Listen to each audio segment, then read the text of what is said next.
to those of you online, but there's no planned fire alarm tonight in terms of a drill. So if the fire alarm does sound, please make your escape route to the nearest exit, which is behind you via the stairs through those doors. So we've got quite a packed agenda tonight, but you'll be pleased to know we're not discussing the island plan, one of a few committees that isn't. So I'll just go through the rough timings and then we'll crack on. So items 1 to 3 we'll dispense with within about 5 minutes. We don't have any public questions.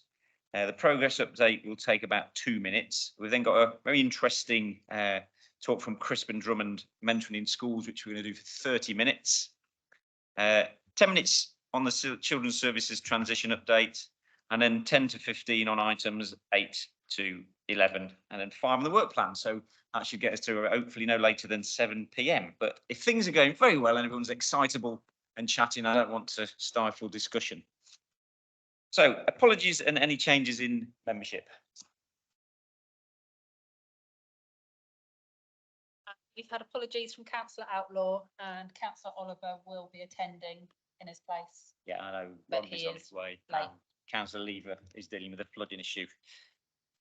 Okay. Everyone, yes, Councillor Bacon. Just out of politeness, Chair, I should indicate I'm going to have to depart about 20:06 for another commitment in Brading. No problem whatsoever. Has everyone got a copy of the minutes? Is everyone happy that they're a true representation of the previous meeting? So a proposer, seconder, magic.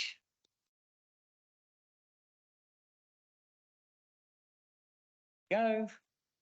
Any declarations of interest? I'm Chair of Governors at Holy Cross Catholic Primary School and the Governor at Queen Fate Foundation Primary School. Excellent. So first of all, I'd like to welcome our new members, Emily and Matthew, which are the parent governors. So well there. I think Emily's going to join us online. So well done to Melford. Oh, hello.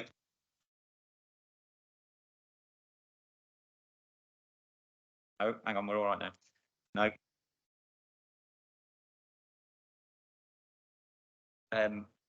For taking on the role of parent governors, well done. It's very rewarding, so I understand. I welcome Vanessa back on Children's Scrutiny as my vice chair. And well, there's those of you wearing Christmas jumpers, it's not to make light of this evening's meeting, it's because it is Save the Children's National Christmas Jumper Day, of which I appreciate you all joining in. Thank you very much. So, on to progress update. You'll have seen the only one item on the progress update was we agreed to write to the Minister regarding school transport, which we did and received what can only be described as a response. So hopefully those of it's been circulated to and you've had a chance to have a read. If there's any questions or anything anybody would like to ask, please do. And thank you, Stuart, for penning that. I won't take credit for something I didn't do. So that leads us on to Crispin Drummond, who I met with a few months ago, who has currently runs a fantastically interesting and successful project doing mentoring in schools, but I won't ruin or steal your thunder, Crispin. So if you'd like to carry on. Is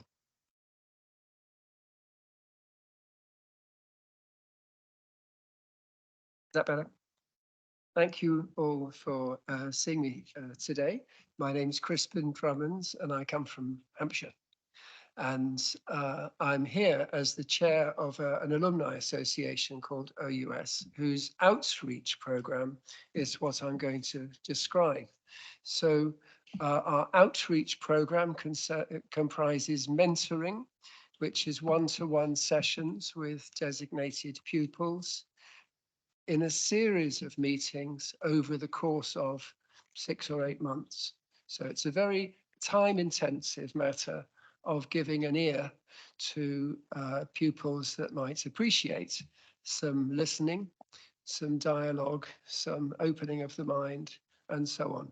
We're not teachers, we're not telling them what to do either. We are more to be regarded as friendly uncles or big sisters or something, to take their point of view and to hear them out as they face the issues that challenge all young people as they mature, and in particular, the challenge of moving from, shall we say, the lower sixth to the upper sixth in a school, from being a dutiful school child into being a capable, independent thinking adult And indeed, that's the moment they are approaching university application. So many a pupil is able to handle that perfectly well by themselves, and with the enrichment program that a good school supplies to them. But it's that category of pupil that is a bit nervous and apprehensive and doesn't have the familiarity of making decisions for themselves alone. That's the person that needs a bit of encouragement, and this takes time. There's plenty of teachers out there who don't have time. The mentors that we supply do have time, and so that's the key ingredient of what we do. But I'll tell you more detail of that in a second, but let me explain what is the problem that we think we're trying to address, because if there isn't a problem, why are we seeking to fix it? So the first page I've distributed to you gives the overview that we see, and it's targeting on what we call strong academic results.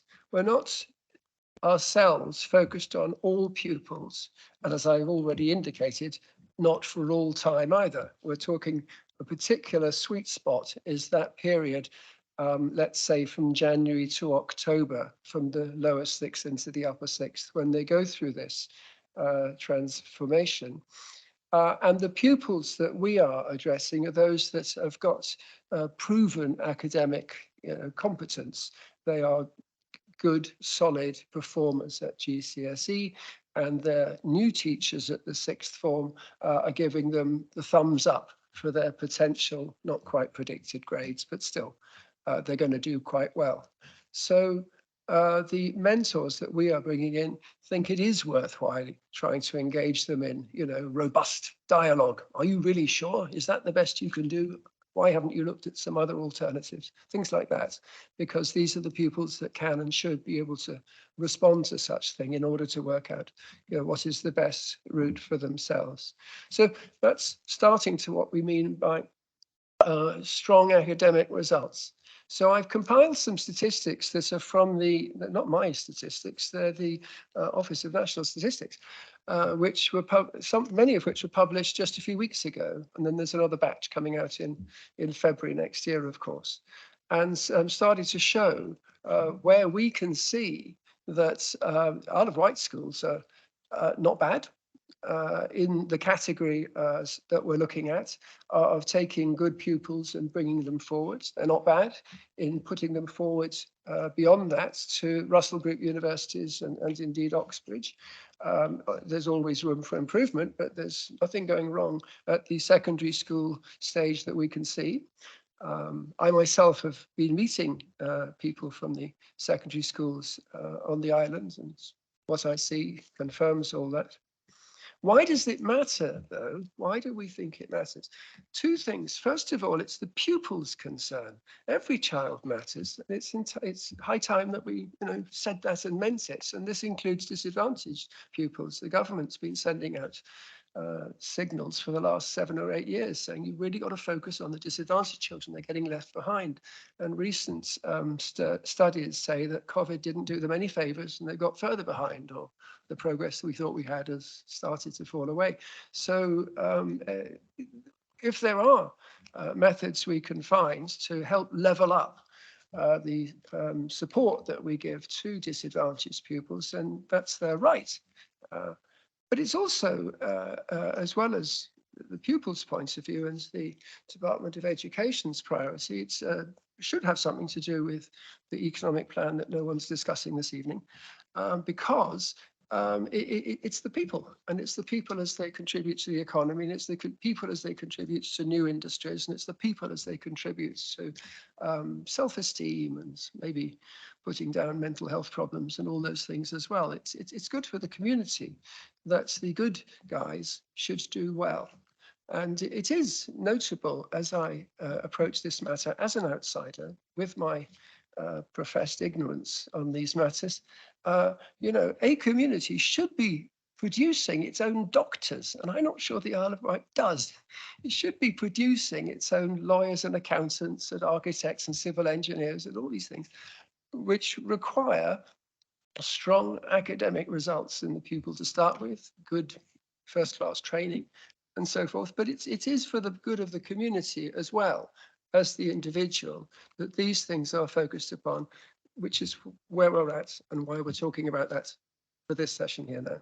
So we'll have a look at the details later, but the other thing I'm saying on my sort of first page is that in this quest, there are individual contributions that can be made, this program, that procedure, and so on. And we are one of several that are in operation, or could be, or should be in operation, to assist disadvantaged pupils, to help with literacy, to help with all these things. And I've listed some of them there, but those are just individual standalone projects that do or do not make a difference. They've got to be part of a bigger plan. You've got to have a coherent way forward that we're all working with each other to do.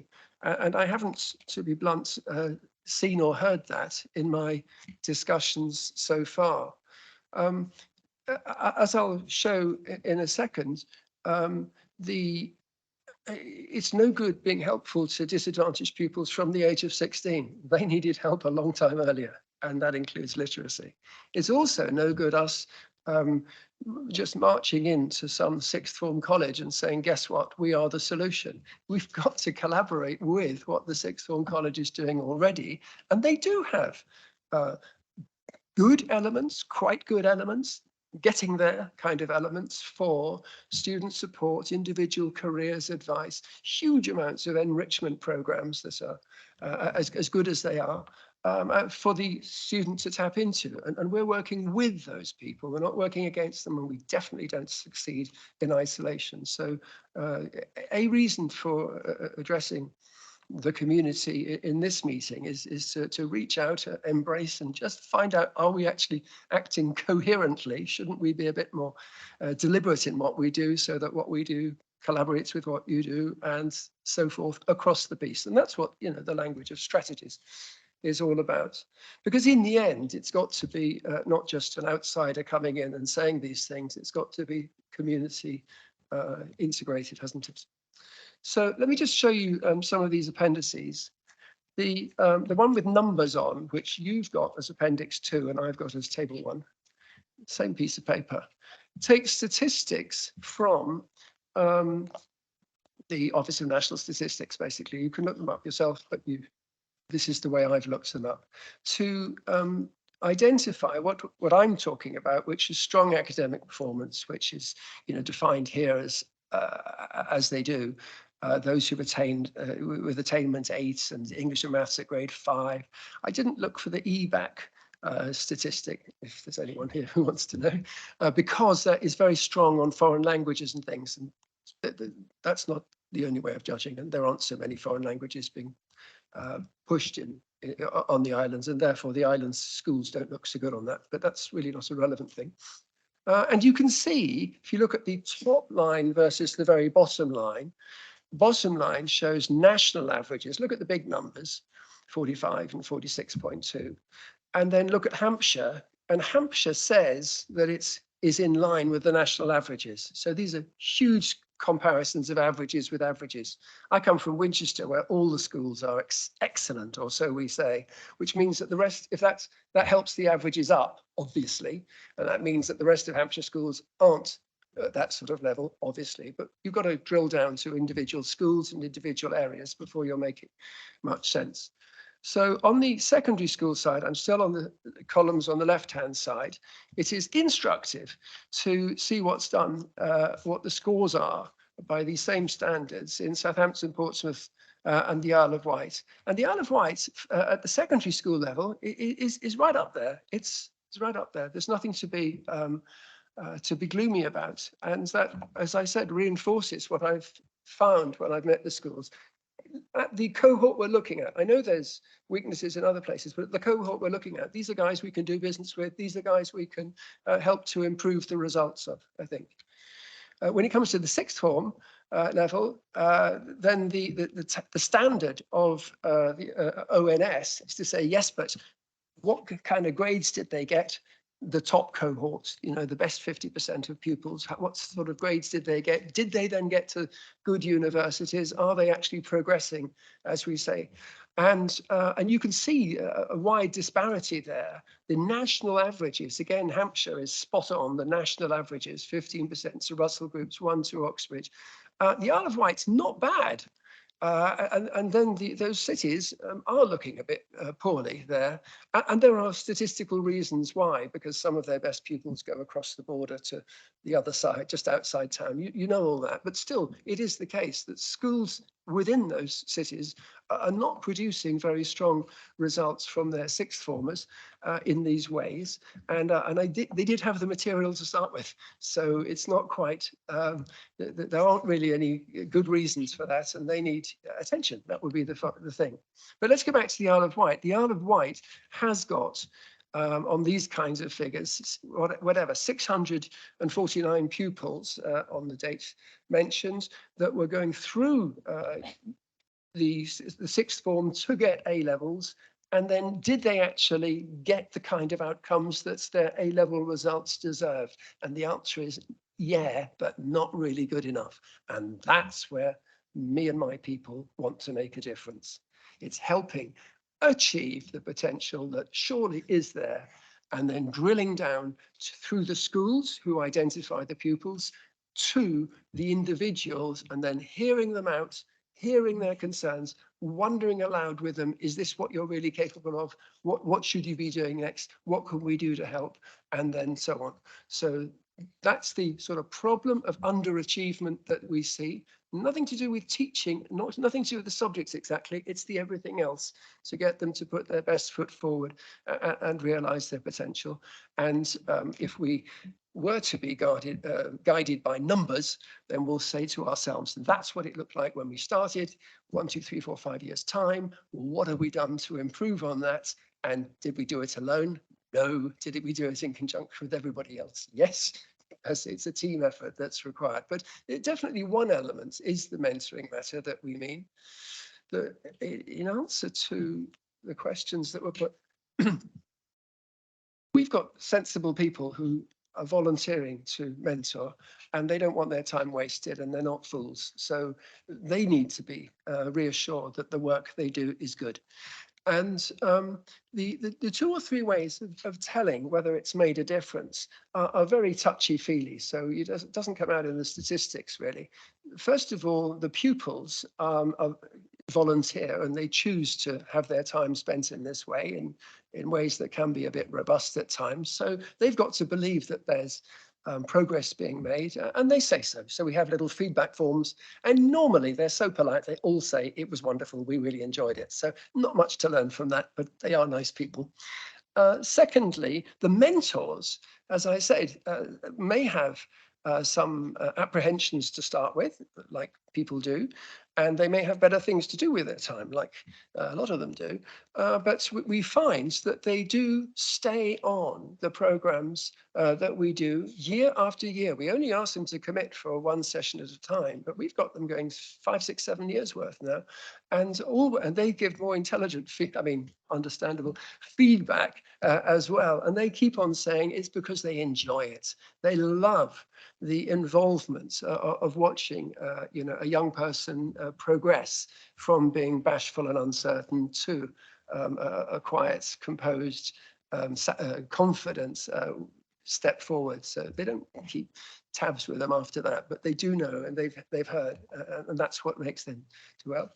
And then over the long term, we are party to some successful initiatives with schools, and the long-standing one we've got is with Barton Peveril, and Barton Peveril's numbers on slightly elitist figures of Oxbridge and medical school and 1 or 2 other things like that, is their numbers have gone up 5 times in the last 7 years, from 5 or 6 or 7 a year to 45 or 50.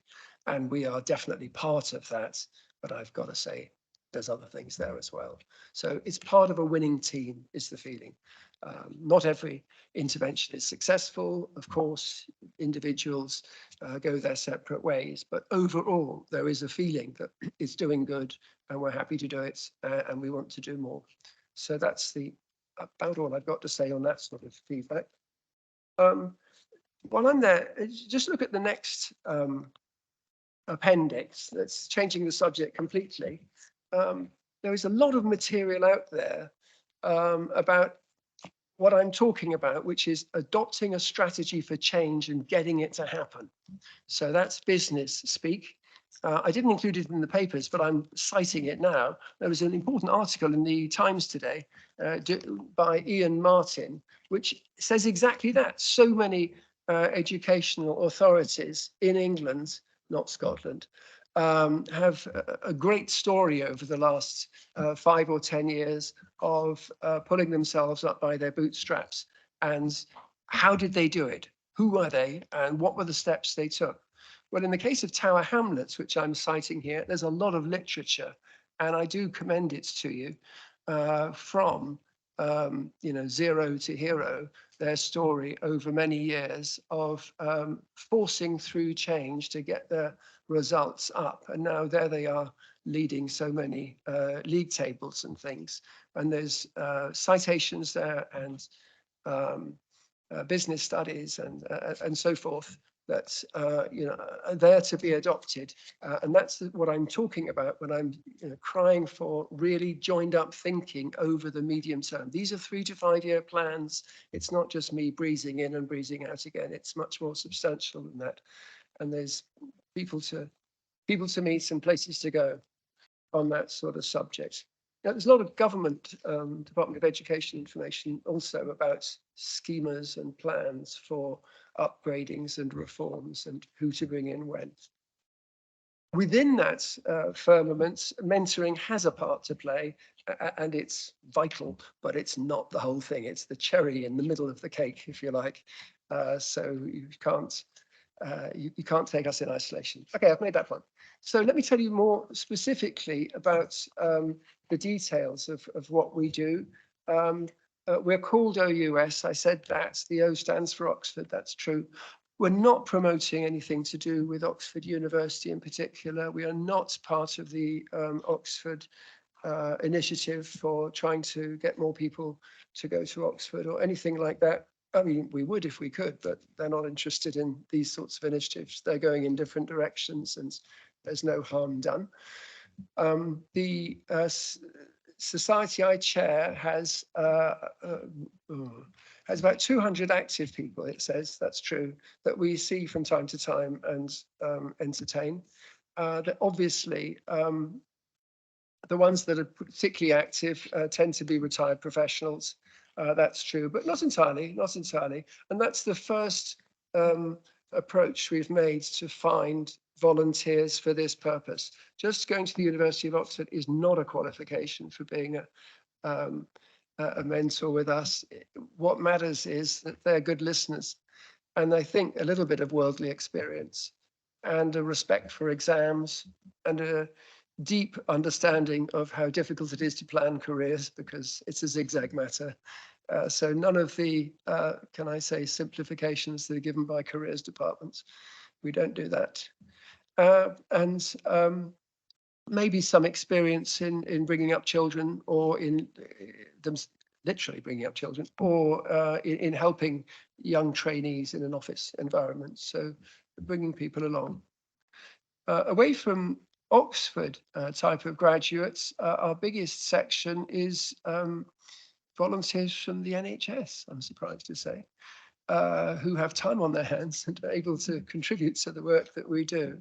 And I like working with NHS people, usually doctors and consultants, because they've got a wonderful skill set of being good listeners and very good at not imposing decisions on people, but just helping them to see. And a lot of experience of zigzag careers and passing exams, as I've just said. A good number of our members are retired. I've already said that. We've got several in their 20s, several in their 30s, several in their 40s. So it's a mixed bag. And they're just nice people. That's the main thing. So when we talk to the schools, and I can update some things there, we ask them to identify, we're working with the schools, not against them. So we ask them to identify pupils that are first willing, because if they're not willing, we're not going to have much of a meeting. Secondly, able with some sort of academic success to show for it. And probably thirdly, some reason why they need this special treatment, which is probably some kind of definition of disadvantaged background. And on that sort of basis, it'll be 10 or 15 such pupils, 15 or 20 such pupils in each of the sixth forms that you're thinking of. So we have approached these I've named 4: Christ the King, Cowes Enterprise, Island Sixth Form and Ride Academy. I think as a matter of update, we're probably going to be doing programs with all of them. We've already started in 2 cases, and we've got another 2 that I think are going to commence in January. And that'll be about 30 or 35 pupils overall this time round, with a bigger number in year 2. That's what I anticipate.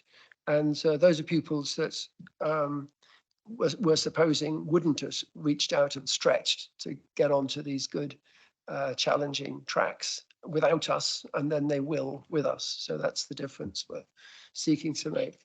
If you saw my footnotes on that earlier page, I'm saying there's about 300 and something such pupils at the moment, and that should be getting up to 500 in the years to come. And there's about of which about 100 and something are going to Russell groups at the moment. And you really, from this island, ought to be having 150 or 170. So that's the degree to which underperformance could be corrected. And that's the sort of targets we set ourselves, and hope that you do too. Across Hampshire, just as background, we've been operating since about 2015. We initially were working only with Bart and Peveril. It was basically their idea. And it was an activist headmaster and his activist head of the Aspire program there that got us into this. And we started to achieve good results, as I indicated, and we've now branched out, and we're now operating in about 5 or 6 other sixth forms in Hampshire. We're also operating in about 15 secondary schools in Hampshire. And if I have my way, then we'll be operating in 4 sixth forms on the islands within the next few weeks. So that's the size of it. I guess we've got about 100 mentors at the moment, and we always need more.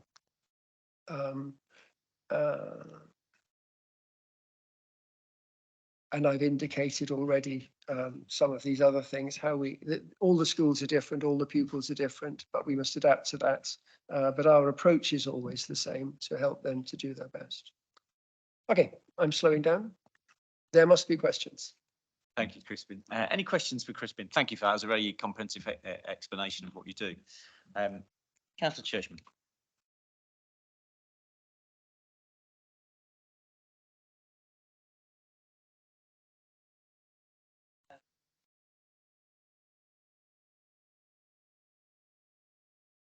It is probably based on education. It's lack of aspiration. We actually, I think we've got a few areas that actually come in the lowest 10% across the whole country. If that effective, certainly come in the lowest 20% of areas where there is deprivation. That's all done on the benefits, etc. So I think what you are trying to do is absolutely wonderful, personal. I'm sure other schools will not to. However, I just want to say that this lack of vision on the island, and it goes back to 3 generations, I'm afraid. Because we're now getting into 3 generations benefits, and I've seen So personally, I don't think starting early enough, starting in primary school, trying to get this motivation to do something better. But as I said, I don't know what. Those are fine comments, and they're not unique. You make some claims, but they are not unique. They happen in other places too. We've got decent enough experience in parts of Gosport, for example, and the wrong parts of Southampton, and so some of those tendencies can be there as well. But it's down to, you can talk about that at the community level or sort of the individual family level as well. And then, you know, the literature does say the moment change happens, it's remarkable how within half a generation, you can't recognize what change can be managed. But I think it's well worth examining that to see, well, who starts that process and how infectious is it? There's a new sense of confidence and can occur. We, as I started to indicate, have been active at the secondary school level because a number of sixth forms said, well, it's all very well you coming at this level, but if only you could get to them earlier, and above all, stop them choosing the wrong A-level subjects, which is a pig to work with. So get to them earlier. And we've got a sort of pilot project at the moment, which is addressing 14-year-olds and with a different agenda, really, and a different method as well. And that is very convivial, and we're just finding out whether it makes any difference. But you're quite right. At a younger age, they have very firm, you know, predispositions that's not for me, and my granny says we're going to do this, and so forth. And reasoning with that is a difficult thing. The SUN, S-U-N, which is the outreach program of the Southern universities, is conducting research at all kinds of levels. And they have informally an opinion that you've got to get them when they're 7. You've got to get them to open their minds and think good thoughts about themselves. And you too are an individual, and you too can succeed, you know, at that sort of level. And they're busy looking at all kinds of children's storybooks to see where that message is carried or where it's stopped, because that could be an element too. But it takes the mind of inquiry to say, well, what is it? Where is it? It's not me. Could it be you? Could it be these other causes that are there, that are associated to make this terrible sense of, you know, futility and apathy that some of us are hoping to challenge. Any further questions I agree. for Crispin? Now, well, I've got one last one, Crispin. It's really, what do you need from us?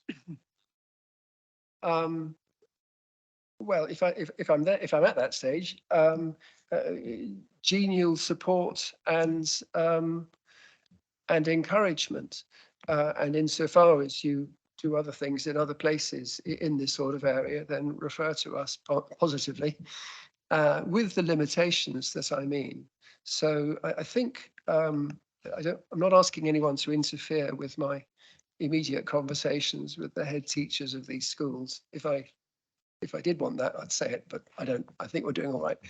And watch this space. That and perhaps you should ask me to come back in sort of 12 months somehow, if only with a little report to say this is what we did and this is what we thought worked. I do, in the fuller extent of time, think that my particular position, you know, should not be necessary. These should be good ideas that succeed on their own merits.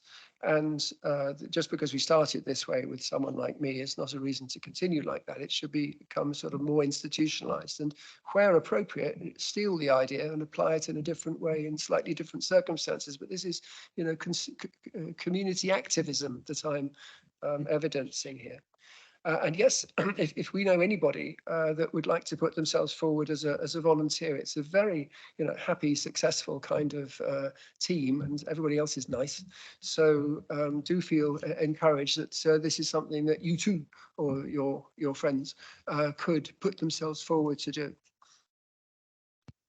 Any further questions? Roger, Rob, sorry, not Roger. It says Emma, you see, I got confused. Sorry, Rob. Yeah, I apologise about that. It's My daughter has used Teams on my laptop recently. I have not managed to work out how to log out and log back in as myself. I need to get that sorted. Apologies. Thank you. That was really interesting. And my experience in schools and wider reading suggests that mentoring is hugely beneficial, and the work you do, I'm sure, plays a massive part in improving standards and life chances of young people moving forwards. I'm interested in the Tower Hamlets example. I don't know if Stuart can comment on this, but I'm aware that I don't know how much you've looked into the difference in the way different parts of the country are funded, and I know some parts of London, the way that the formulas are worked means there's a huge disparity in the amount of money that's made available to institutions in certain parts of London compared to Hampshire, for example, and how much that can hamper really good strategies, but that can't necessarily be employed because they're not backed up by the funding. So I'm just interested in that. I don't know if anybody else can comment. Thank you. Is Stuart going to comment? Yeah, Stuart, did you? I can do, but actually Natalie's much closer to this. Natalie, do you want to pick this one up, please? I think I can just comment by saying that London boroughs are exceptionally better funded compared to Hampshire, which is slightly better funded compared to the Isle of Wight, and an awful lot of benefits that they are able to make better use of are by pushing that funding into really significant pastoral care that helps them overcome some of the deprivations that work against children accessing these opportunities, and also the type of support that helps children and young people perhaps see beyond their immediate ancestors' pathways. So it's something that we would love to be as well funded as, but we are aware of the difference that the funding makes. And of course, we always try and close that gap where we can with the resources that we have available to us. Because I suppose Sorry. So I was going to comment. One of the things, of course, is that was all a long time ago, and it was a different environment in many senses.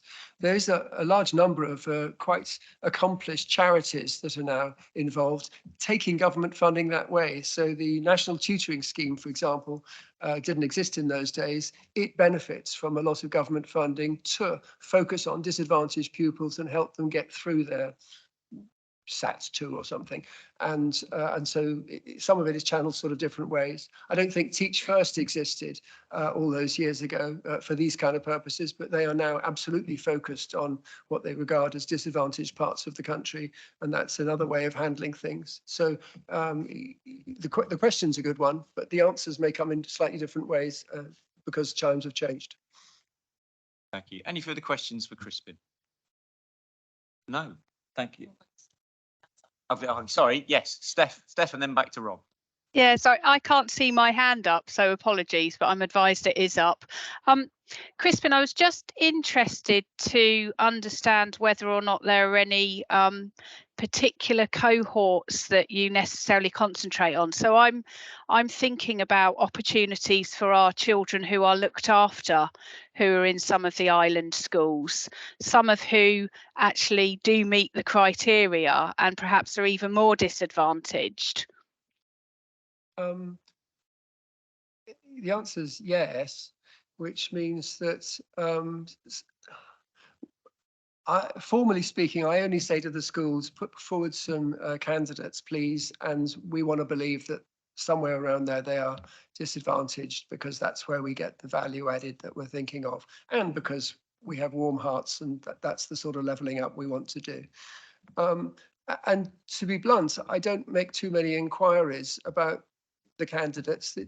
And I don't want to actually, and I certainly don't want to give a list to the volunteer mentors that I have saying you ought to know about this person, the following backstory, because the beauty of being a mentor is to be gullible and absolutely believe what they say. If they say you know, my cat died, or I'm very interested in table tennis, and that's true for the purposes, that's fine. If they say something that's a notifiable event, of course, we have to go through the procedures. But normally they announce for themselves who they are and where they're going. And at that age, that changes quite dramatically every 5 minutes, I think, as they ring through the changes. So that's not quite where we are. But certainly, I'm a mentor myself and, over several years. So I must have had about 20 or 30 in that time. And it does include looked after children. And the other way, I'm sorry, I forgot the definition. When the child's looking after the parent, a vulnerable parent, that sort of thing. Young carer. Thank you. Quite a lot of those. They are tremendous people, and usually highly organised. Thank you. Rob.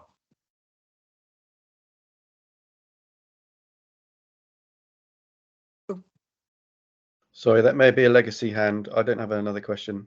We don't mind a legacy hand now and again. It is nearly Christmas. Any further questions for Crispin? No. So thank you, Crispin. Really, really good. We'll put a note to invite you back in a year's time. We'll take a note of what you want from us, and please do, if you're stuck anywhere and you need some lubrication, as it were, let us know. Thank you very much. And feel free to stay. I mean, these meetings are extremely exciting, but if you need to get back to England, we understand. I miss the weather. Yes. Thank you, everybody. Thank you so much. So moving on, item 7, children's services transition. Who wants to take that one? Stuart, you looks like you. Well, I'm happy to, Chair. Claire Shand was hoping to be here, but I know that she might be running late. So in which case I said I would talk to it. So the partnership, as members will know, ends on the 31st of January. And from the 1st, Isle of Wight Council will be responsible for its own children's services in entirety. There's been some really, really good work going on by officers of both councils to make sure that the transition is smooth and that children's services remain in a robust position going forward. The island has appointed its Director of Children's Services, is Ashley Whitaker.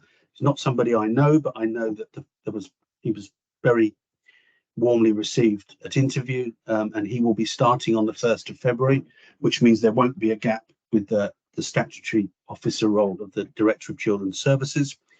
So that's really good progress. Alongside that, and I don't know whether it's public yet, so I won't say the name, simply just because it's very recently happened, but the service director for what you would think of as the education side of children's services, that's been successfully recruited too. A very strong candidate, a current Hampshire manager, I have to say, who I think will be a real asset to the Isle of Wight Council. The advert is out for the service director for the social care role, to oversee the current children's social care services. That's the only role really in that part of the service that needs to be recruited to, because the structure is already, I have to say, effective and resilient. So some really good progress there. Alongside that, we have been having fortnightly meetings going into all the technical bits of where do complaints sit going forward, lots of other elements of how the service will run. So it's the most of the change and most of the new appointments will be on the education side. Social care side, as I said, is well established. What more would I say? Alongside this, of course, we've also had an Ofsted inspection, a full graded inspection. It's a public meeting. The report doesn't get published until the 15th of December, so I'm not able to talk about that in detail. What I would suggest, Chair, is for the next meeting, you make that the main item on the agenda and get into some detail about it. But it's a very helpful benchmark for the new DCS as he comes in, because, of course, the service has been forensically inspected, and it is forensic. It was 2 very long weeks of that inspection. So all in all, really good progress towards the ending of the partnership. Happy to take any questions, of course. Thanks, Stuart. We'll make a note of for the next meeting, the Ofsted report. Any questions for Stuart? Oh, you're getting away lightly tonight, Stuart. I was going to say, yeah, I was going to just say, and it may not be for you to answer in full now, but what do you see still as the biggest risks? Yeah, good question. Any change comes with risk, and the biggest risk, and I have to say this, not everybody will share my view, the biggest risk is always going to be in social care. That's where risk is inherent in what we do, and what we don't want is people taking their eye off the ball with a change of leadership and changes of some arrangements. They shouldn't do, but that's the biggest risk.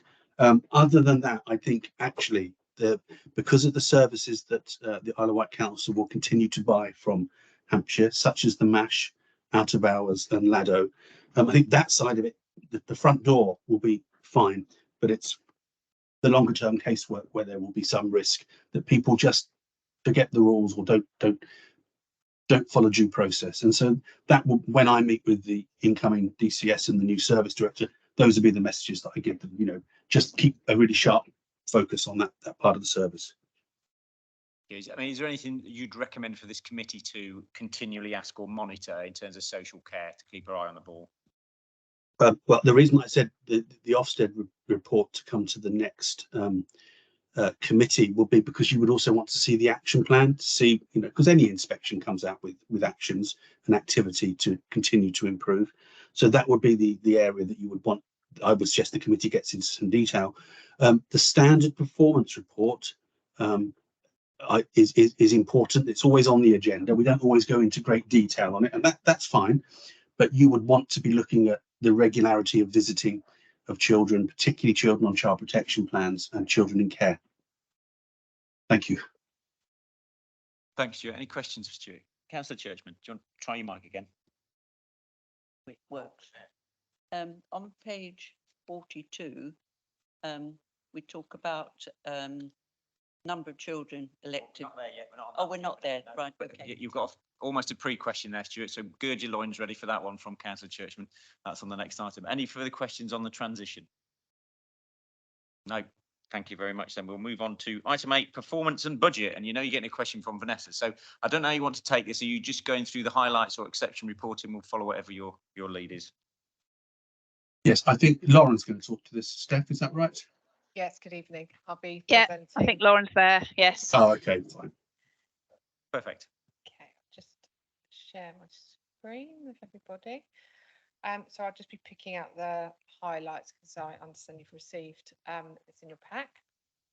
So this is relating to Q2.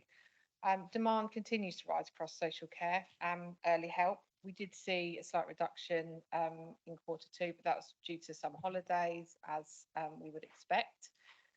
Recruitment and retention, again, we've seen peaks and troughs really with recruitment and retention. We did see a bit of a struggle over the summer holidays, but this has again been improving and continues to through December.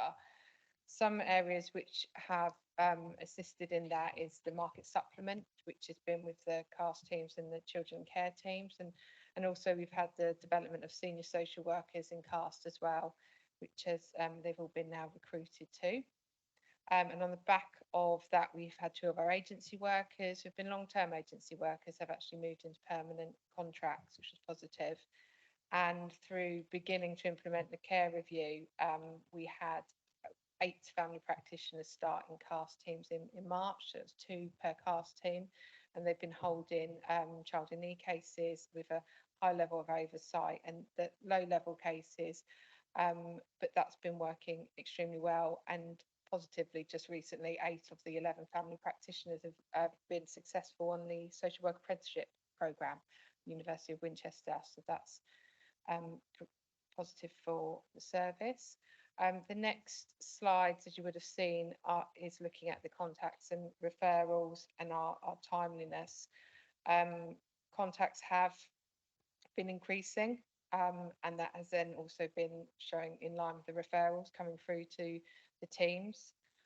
But positively, that we've still got a strong response in terms of our assessment timescales. You can see that they continue to not be impacted upon, even though our referrals and the contacts have increased. We're seeing an ongoing increase in child protection planning. and that we are seeing, on the back of increasing referrals, natural increase in children going on to child protection plans. We're also seeing them remaining longer on child protection plans as well. And through looking at that, that can be, we're not seeing an increase in our children coming into care, and we're not seeing an increase in children who have previously been on plans going back on plans.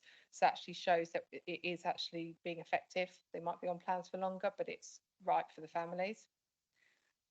Children in need again, and children in care, just slight increase, still following, as we can see, it has been since 2021-22. Looking at caseloads, so continue to work hard to recruit the staff to obviously been able to make caseloads more in line to where we want them to be. Over the summer, we did temporarily disband Class 1 because of quite significant staffing issues, but we've then were able to, for a recruitment programme, and we've been able to get Class 1 back restaffed and back on the 23rd of October, the day Ofsted joined us. We Class 1 came back, and we also had quite a number of agency workers we've been able to bring into cast, which you can see them through looking at this, where we had obviously quite an increase in caseloads, but then with Class 1 coming back and an increase with agency workers, we've been able to make that more in line. Auditing, we continue to do our auditing monthly, and we've had in Q2 35 case audits were undertaken.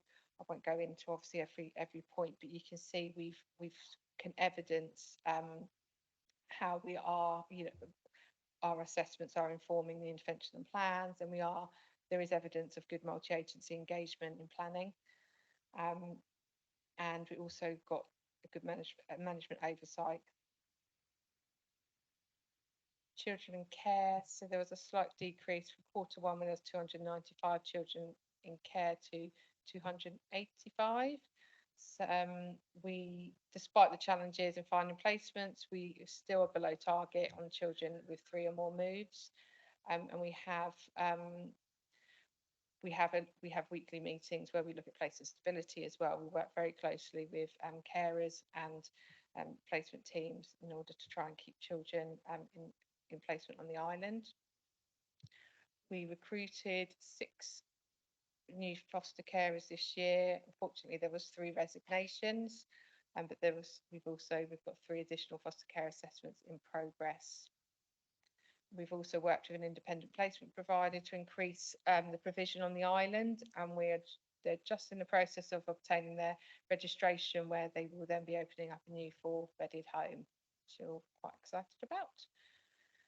In terms of placement costs, it is a significant pressure on the island. The residential and secure placements is, as you can see, very high. At the end of the period, we have 18 children aged 16 to 17 in supported accommodation, and 17 of these on the Isle of Wight are with contracted providers, which is positive. We have, with support from and the experience from Hampshire, we've been delivering an MPP Modernising Placements programme, which is to try and help increase the number, choice and quality of homes for children in care to live with. And with us obviously moving away from Hampshire come January, this is something that we've been undertaking this work and looking at how we take this forward for the Isle of Wight, because it has been very positive as well. In relation to education inclusion, so September guarantee was 98.3 compared to the national average of 94.6. Lauren, so I'm really sorry. Can I just interrupt for 2 seconds, Chair? Because I think that Natalie's here to do the E&I slides. Okay. Just so that you're not out of your comfort zone talking about something that's not actually in your wheelhouse, if that's okay. But Chair, could I just make a couple of comments before we move on to the E&I slides, which I think contextually are quite important, and also a little bit about your question earlier to Stuart about some of the risks about the end of the partnership. I think one of the critical points that I want to make is that the children in care cost is one of the most significant pressures on the budget. It's one of the most significant risks, if you like. And as Lauren was saying, with working with the transformation programs that we have up and running in Hampshire that are really quite mature and we've been working with for 8-9 years now, the island have thus far benefited in some of that work. Hence you can see on the slide which goes through the numbers of children in care, which in your pack is page 32. You can see that the numbers of children in care as a result of that transformation activity has really remained quite plateaued. Now, what lots of local authorities are seeing is a significant increase in children in care, which obviously has a significant pressure on any budget in any council.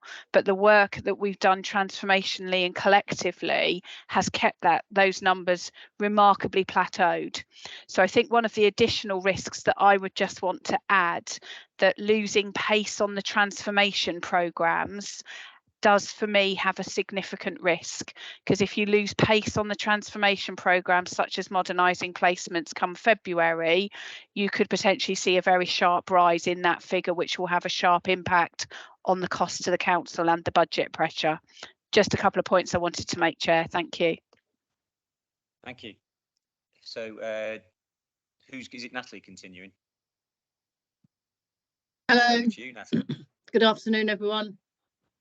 So I'll talk through the education and inclusion headlines and take questions at the end. So the September guarantee was 98.3% compared to the national average of 94.6%. The September guarantee is something that you want to be high in because it's the percentage of children that have guaranteed places post-secondary school education. And it has really recently been published that for this year's data, which has only just been published, the Isle of Wight September guarantee has gone up again to 98.5%, and that's the highest it's been since 2007, and that is also significantly higher than other southeast statistics. So it's the Isle of Wight really is at the front in terms of this. Really well done. So now to EHC plans. So 78.9% of those were produced within 20 weeks in the last quarter, and the national average is just under 60. Of course, we would all want 100% to be produced on time, but 78.9 on the Isle of Wight is significantly better than happens in most local authorities. That's a credit to your SEND team. Am I going to need to say next? Thank you. The proportion of schools graded good or better by Ofsted is 73%. The number of children being electively home educated was 619. I believe significant papers have been shared with the Isle of Wight Council about electively home education, and they can be reshared for those that are curious and want to see the bigger picture around this. The proportion of families that engage with the local authority of children that are electively home educated is really high. 93% is a really high figure. In terms of permanent exclusions, and the data lags again here, there were 7 in 21-22, which is less than the year before, but we think that we know, but it's not yet officially published, that there's been an increase in the subsequent year. Suspensions in 21-22 is 1,265, which is higher than the year before. It is sometimes said that good use of suspensions can reduce the number of permanent exclusions, but there's so much local information around making qualified judgments here that it's important always to get the facts for each case, especially with permanent exclusions.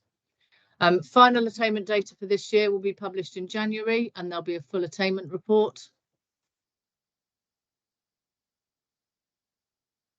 And then on to the one which I think is of greatest concern, and that's attendance, because the Isle of Wight continues to have really high levels of absence in spite of some significant work and some small improvements.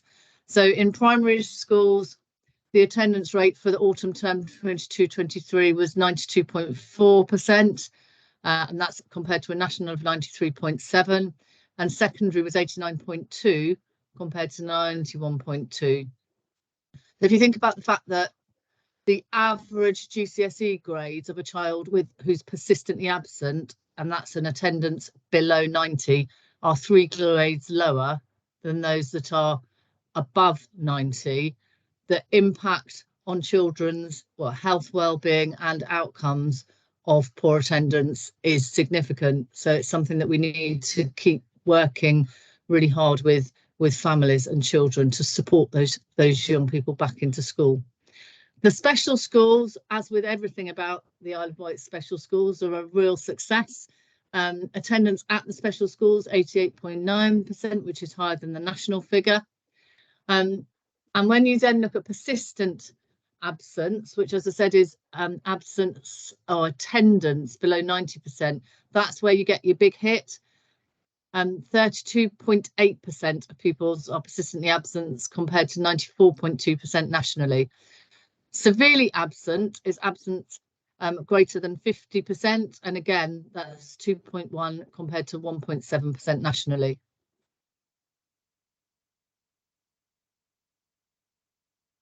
So I'm very happy to take questions. Yeah, questions for Natalie. Councillor Churchman. Yes, on page, I think it's 42. Yeah, page 42. Electively home education. Next one says only 93% are engaged with the local authority. Well, that means, in my mathematics, roughly 42 children on this island are not at school and could be being educated at home, but we do not know. Is there a process for checking up on those children to see whether they are just roaming the streets, for example? Thank you. Yes, there is, and it's during that process that we seek to engage with them. The engagement levels are high, and those percents of engagement levels mean active interaction. That active interaction can be, in some cases, especially for parents that electively home educate for philosophical reasons, really positive checking in about where they can find access to certain resources or advice and guidance, access to school nursing. For parents of children who aren't in school because the parents would like them to be, but they don't feel school is the right place for them at the moment, that active engagement is really important as well, because it's trying to help them break down those barriers and get those children back in. So we do know where those other children that aren't engaging are, and there are checks in on them, but we haven't achieved that active engagement with them, which I've just described.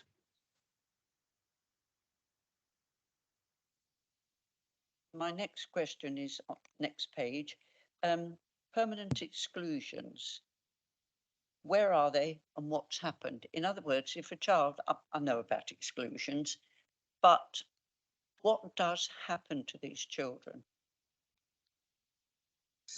So the first thing that happens is that there's a very strong team on the island, and they try and find them a place in another school. If it isn't appropriate to place them in another school, then they're placed in the Island Learning Centre. Any further questions for Natalie or yeah, Councillor Adams? Hello, Natalie. It's I noticed on page 60 the child protection plans. There seems a huge increase there between 21 to 22 to 22 to 23. It looks to me like that's just under a 40% increase of children entering into child protection plans. And you've put down there at the bottom there, it's put children's social care are investigating this further by reviewing the decision making on a sample of children. Has anything changed then between 21 and 22 and 22 and 23 in how we review these cases? Not that yet. Chairman, shall I start, if that's okay? Yeah. So what What we've always been really clear about is that the increase in demand and the increase in complexity for children and their needs has not translated, due to the transformation work that I talked about earlier, into increases in children who are looked after, but it will necessarily increase into children who are requiring protection through a child protection plan.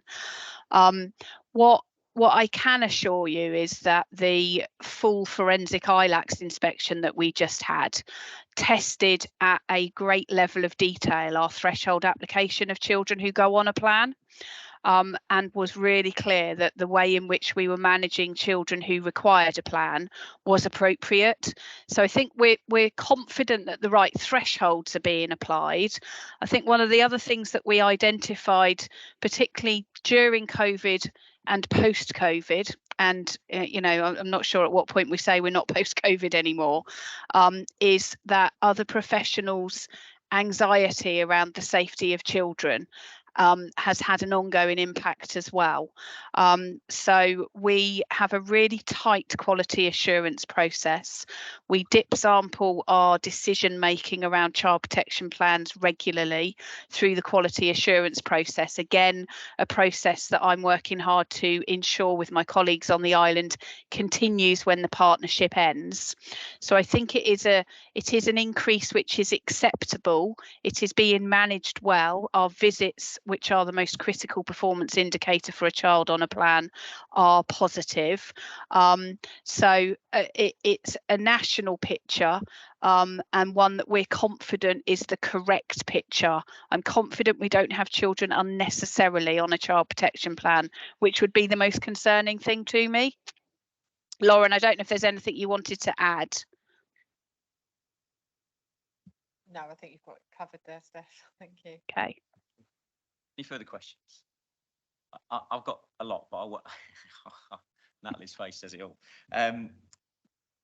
All I will actually ask is what I always ask is, we're coming to the end of the partnership, so it's probably even more relevant, is what are the issues we need to be aware of, and what's the freight train that's heading for us down the tunnel? Attendance, getting children back into school is the biggest thing for me. Sorry, we lost you there, Natalie. We heard attendance and you went a bit wonky. No, so if the children in Isle of Wight schools that attend achieve well, we know that from analysing the results. So it's the support, the multi-agency support that goes into to getting those children back into school, and it's the attitudinal shift around the children whose attendance is a bit better, whose parents, along with many other well-reported parents, have decided that they don't need to go to school as much as they used to before the pandemic. It's the same everywhere, but for whatever reason, it's going to be a bit harder to tackle on the Isle of Wight because the percentage of children that don't attend school regularly is higher.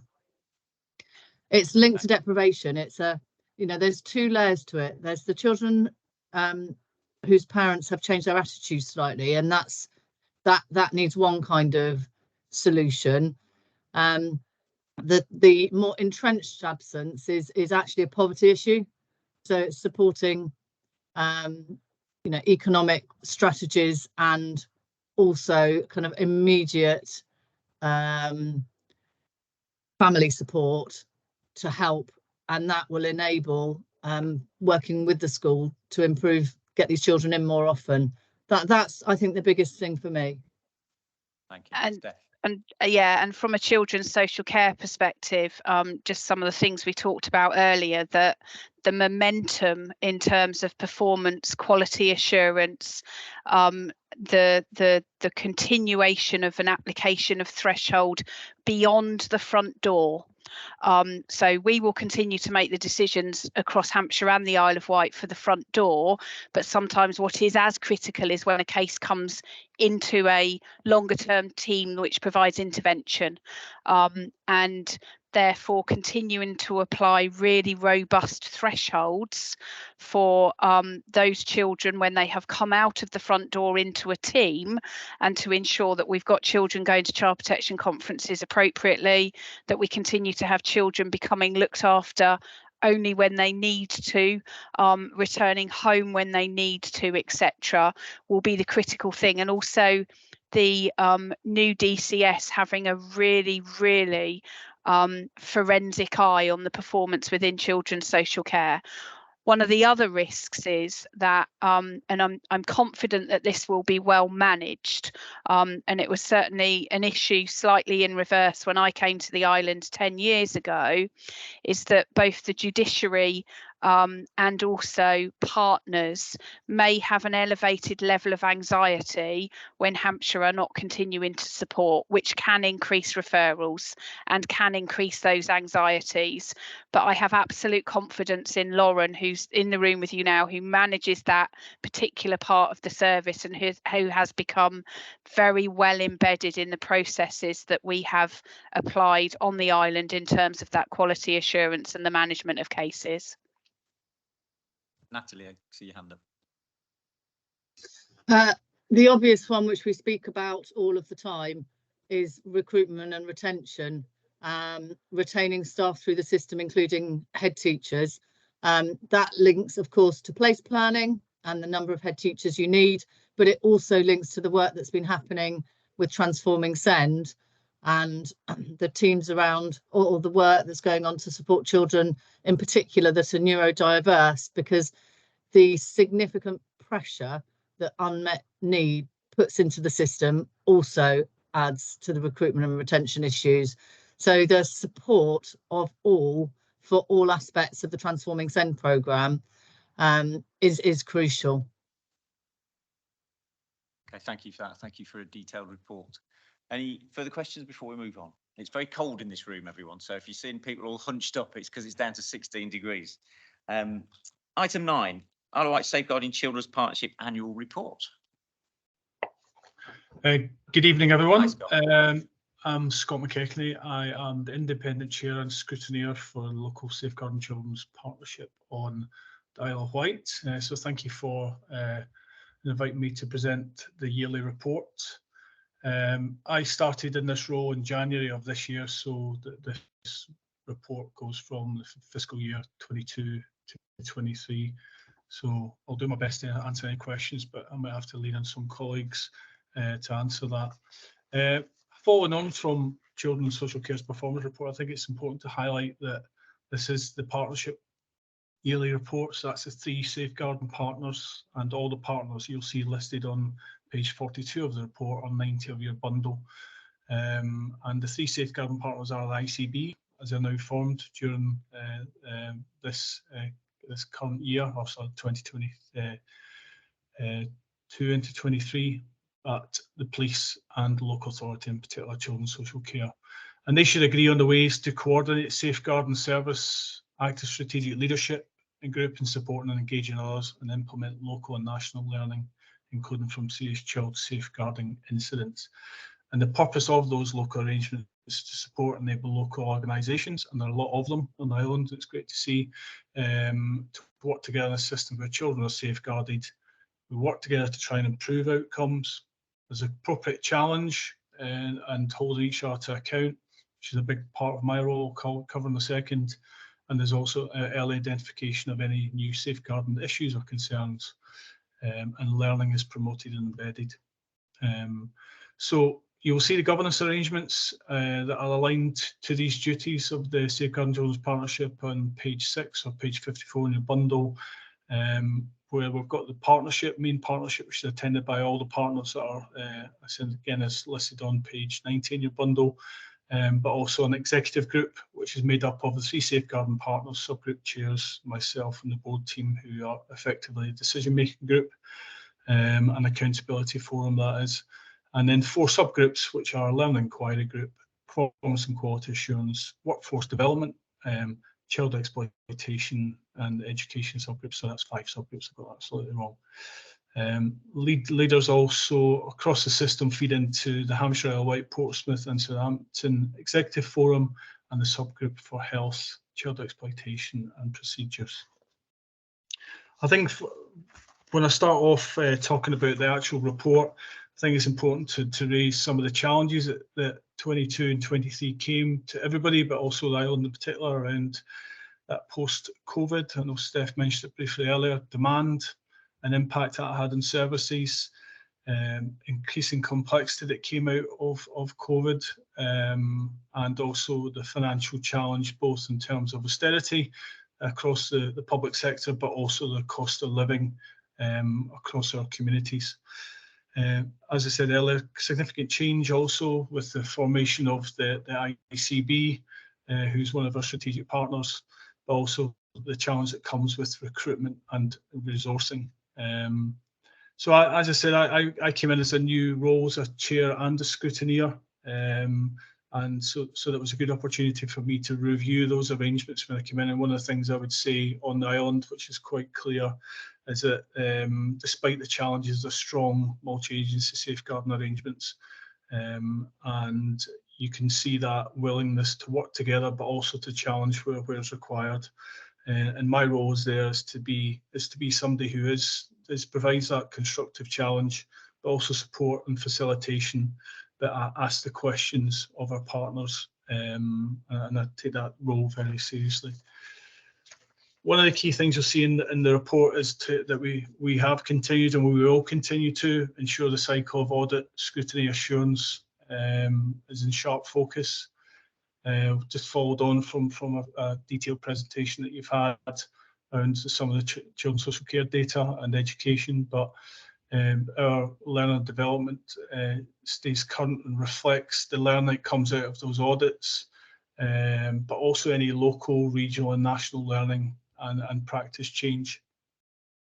It's been covered already, but it's in the yearly report that you have a well-established MASH, or multi-agency safeguarding hub, which will continue with the new arrangements in partnership with Hampshire.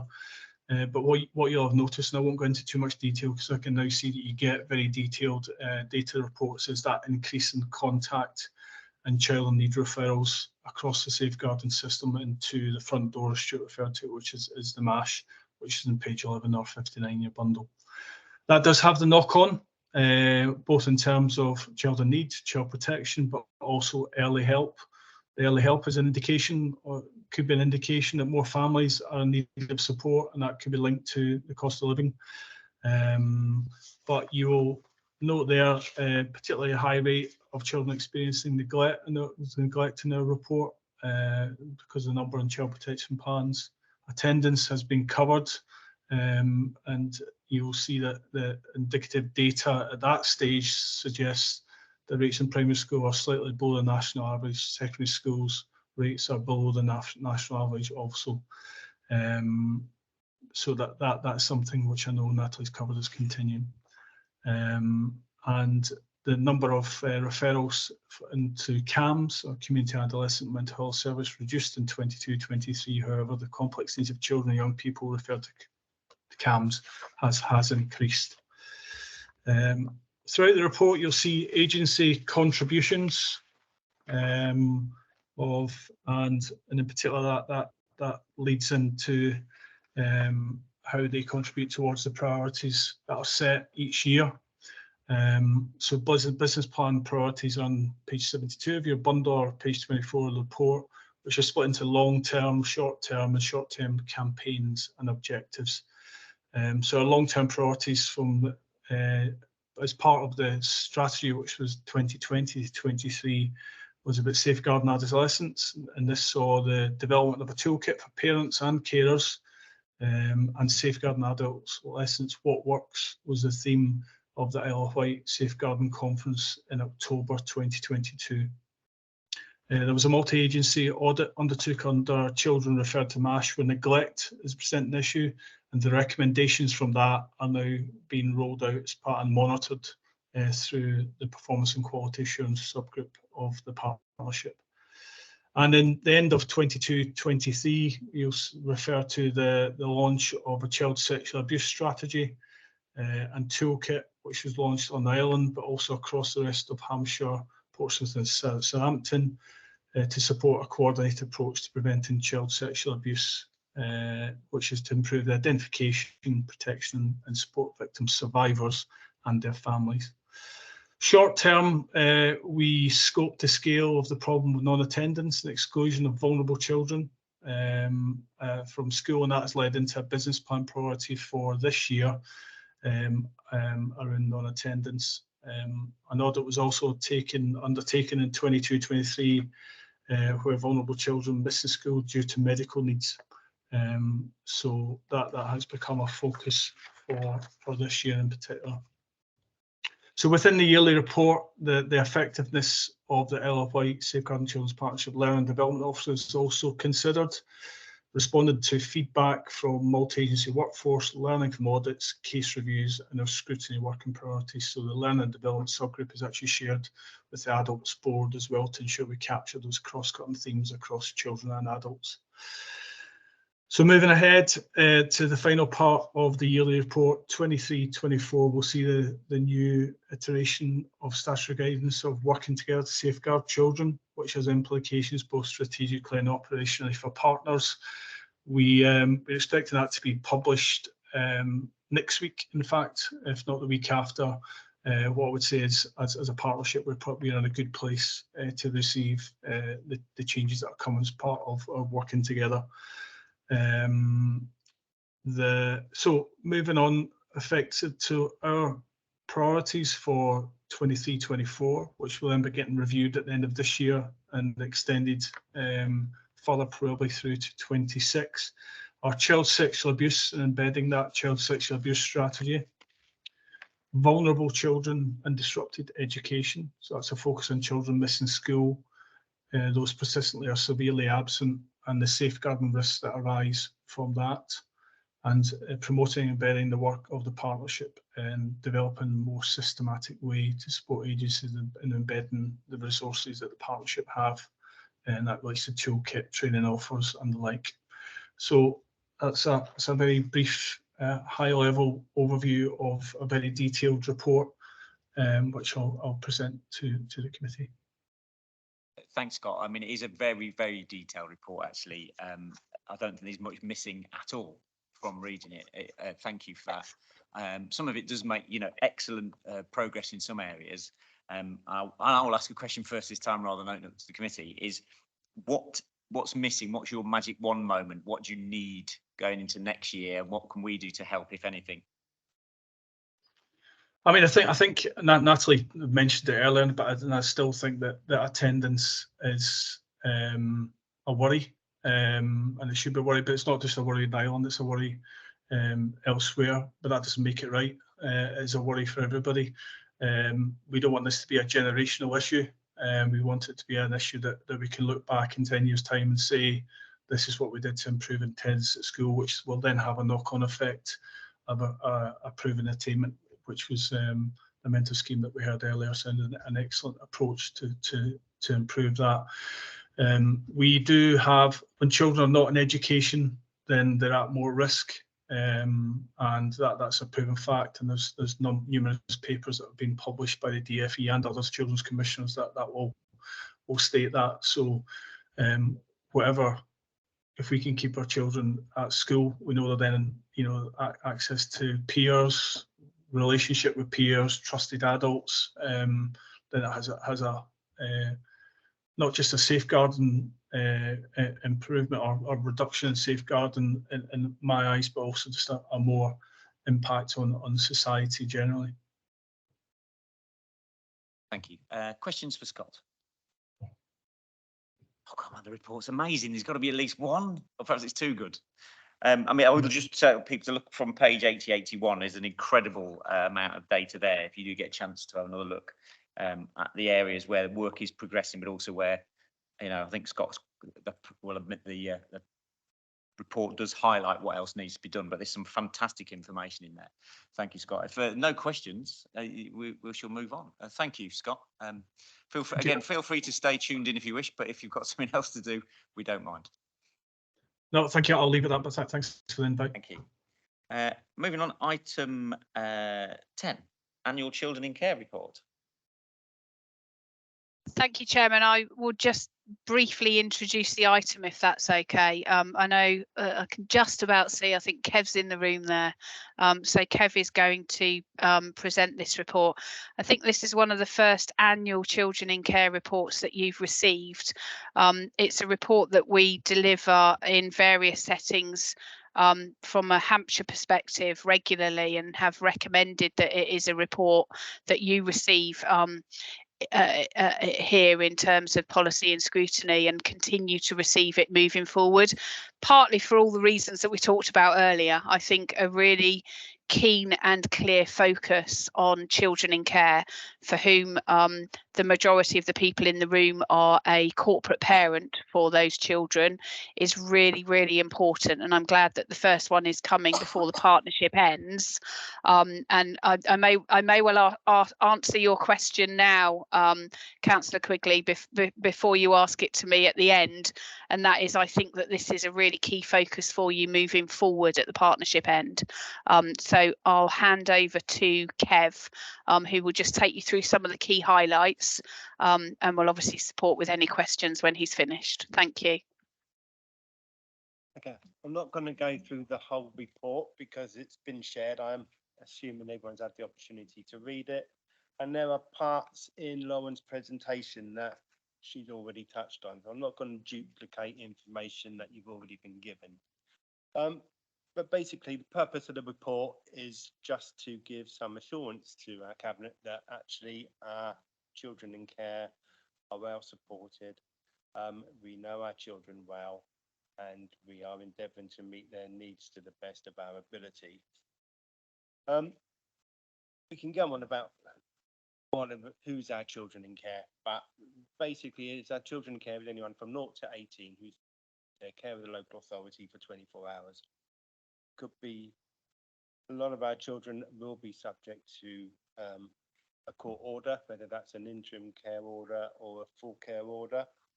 But what is important, one thing we need to emphasise, is actually most of our children who are looked after by the Isle of Wight have been in care for over 5 years, biggest portion of our children. The smallest proportion is our younger children who've only been in care around about the 2-year mark. Now, what also I think is quite important, and something that we are quite proud of, is actually we have a large proportion of our children who are placed with foster carers. And a lot of those, majority of them are placed on the island. We also have a large proportion who are either placed with extended family members, and I think we have in the range of about 56 children that are placed with extended family members.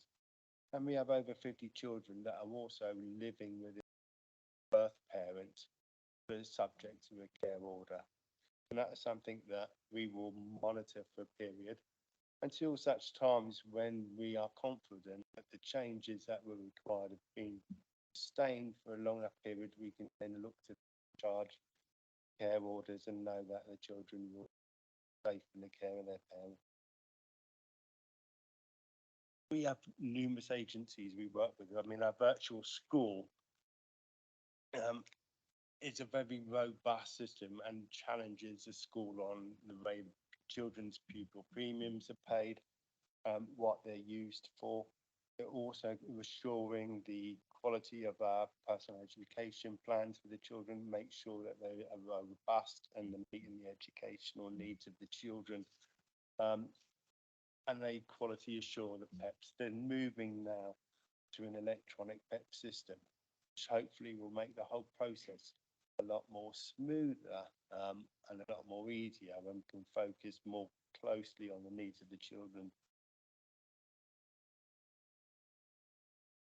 But an increase over the last year about a number that we are looked after, not massively significant, but we've gone over about 20 children over the last 12 months after. We have a large proportion of teenagers, same as every other authority, but teenagers are getting a good service. We are particularly proud that actually from those children that are reaching 16 plus, and we're looking at more independent and supported accommodation, that we've had a robust system in place where we have a number of providers on the island that are offering good quality supported lodging accommodation, and they are all process of either being registered with Ofsted or have got their Ofsted registration. That gives us our assurances that actually they're meeting the needs of our children and they're following plans that we are asking them to follow. And we have regular meetings with all our providers every 6 weeks where we talk about every child that's within the care. I think, as Lauren touched on and said before, about our children remain in foster care in one placement for time. We have a very large number of potential of our children who have remained with their foster carer over 12 months and into 2 years. That's not to say that we don't have children that are on placement.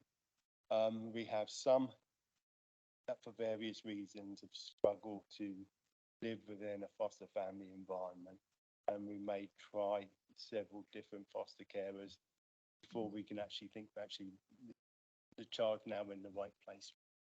There are also some children that actually will require a special provision that we can't provide on the island, and that is an alternative that we look at.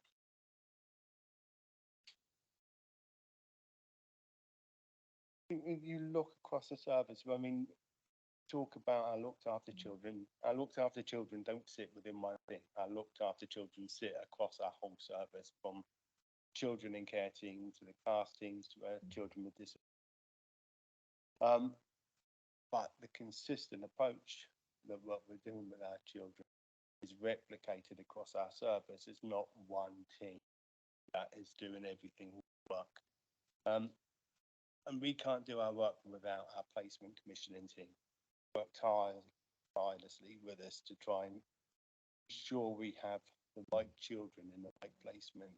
We meet 3 times a week, where we will discuss any child that is just coming into care or needs a placement.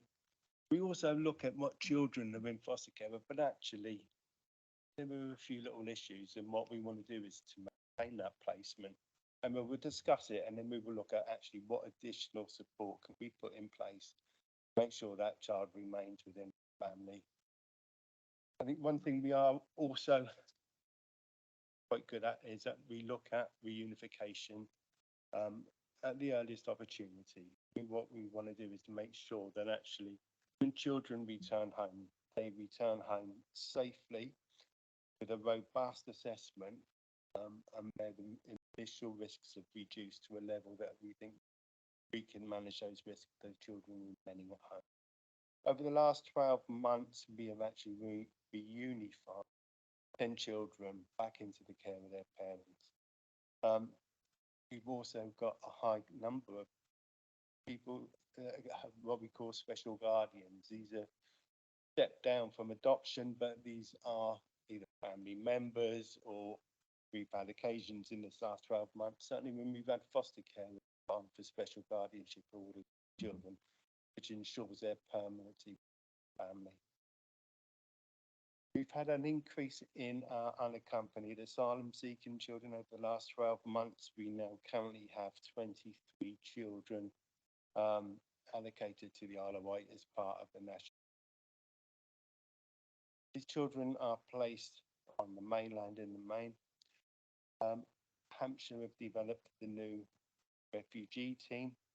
The Isle of Wight commissioned that service for Hampshire, and they manage our unaccompanied asylum seeking children, and that service will continue post the separation from Hampshire in January.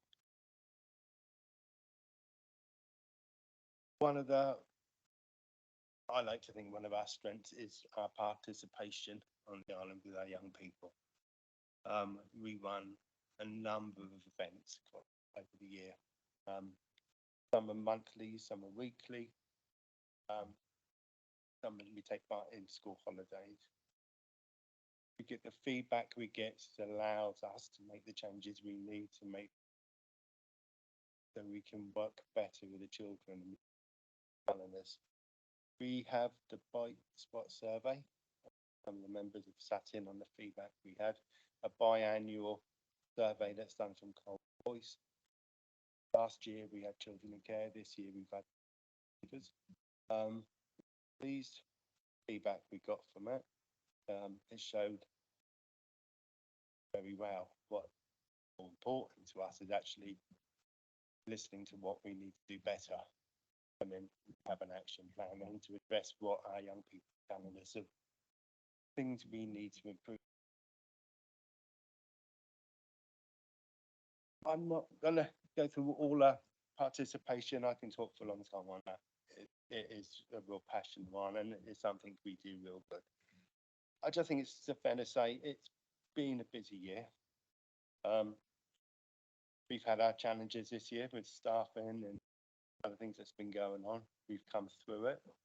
Team is stable. Our children that we looked after get a good service. We know our children. We speak passionately about our children. If I can be of any further. Thank you, Kev. And I think, very important for me, the passion is quite clear in the report, and there's some really, really good stuff in there.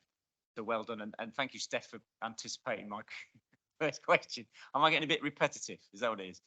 What I will say is, before I open to questions, is everyone looks at page 97 on our numbers, is when I normally ask what's the handbrake question, you've answered it for me. So thank you for that. But I think that us as committee members, we need to pay attention to those items 14 to 27. Then on page 107, which covers some of the bright spots, again, it's excellent because it shows you things that have come out of that which have been worked on. But what I really like and want to see more in all reports we get is you've actually said what needs to be improved. So there's a tendency, I think, we worry about we hide these things, but I really appreciate that you've laid that bare and you've been very honest about it. I think that's excellent, Kev. Thank you for that. And then lastly, on there, so in terms of item 85 on page 107, I think that's something for us to, when next see you, to say, how have we got on with those things? So that's brilliant. Thank you for that. And then I think all of the involvement and activities you've done, is great. And I know it's not perfect, and I know there's a lot of things you would also ask for a magic one for, but thank you for the report. I see there's a lot done, and it's given us a lot to look for next time. Any questions for Kevin? Councillor Downer. Thank you, Chairman. Just like to ask, you say you start them off in looking after themselves in like accommodation from 16. That's what you said, was it? Yeah. Is that enough time? Because 2 years, do you teach them to cook and look after themselves? And what is the support after they actually leave? Okay, I Thank can answer you. that. Our foster carers and the staff in some of our residential provisions, these are like our own children. You teach them as they grow. The older they get, the more things they know, the more independent they become.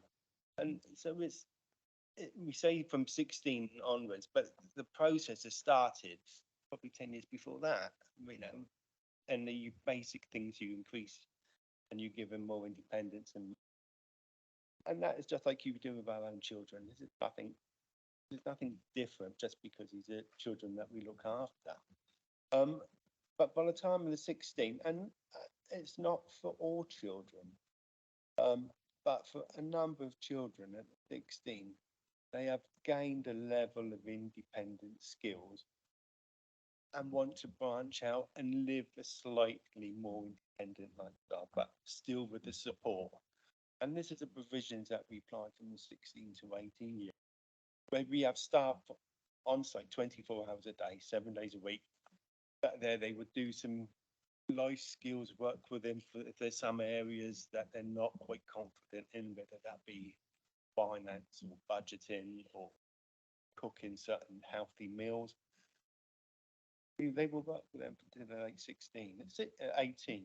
At 18, our care leavers team then take over responsibility, but they would have been working with those young people for at least 2 years alongside a social worker. So they've already built those relationships up. They support them post 18, and then they will look at making them move on to a more independent accommodation, whether that be in a shared house or some that they will be able to move into like a flat or bedsit, and they will be supported through to their 25. So these are our children. It's not your own children. You don't turn your back when they become 16 or 18. They come and go. Exactly the same for us. We will be involved until 25. Some even longer. Some they're bringing their children to some of our events with us now. An extended family. Thank you very much indeed. And I hope that wasn't a crass question. I mean, our daughters still ring us up, so there you go. Thanks. Chairman, sorry, Yes. could I just add something? My hand thing isn't working at all, so I'm apologising now for being rude. Oh, okay, it's up now. I haven't even got it up now on my screen, but anyway, yeah, well, I'm doing that.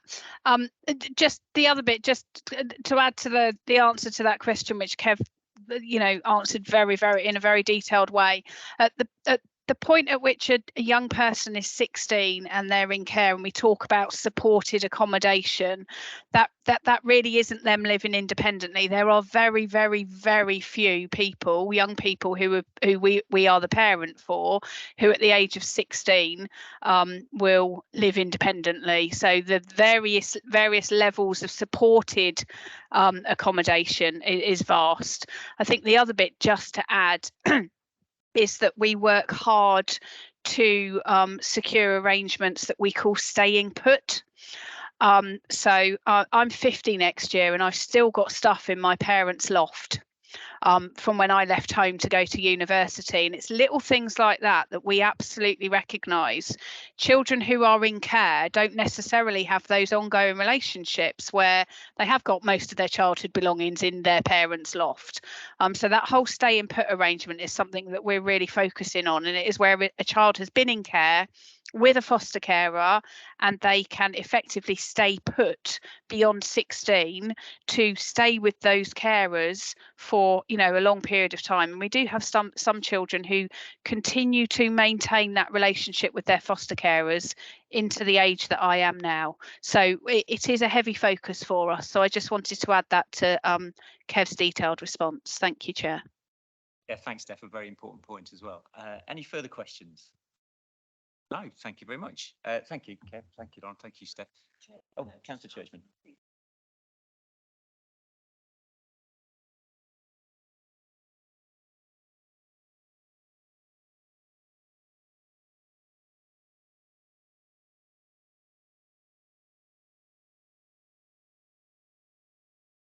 Excellent.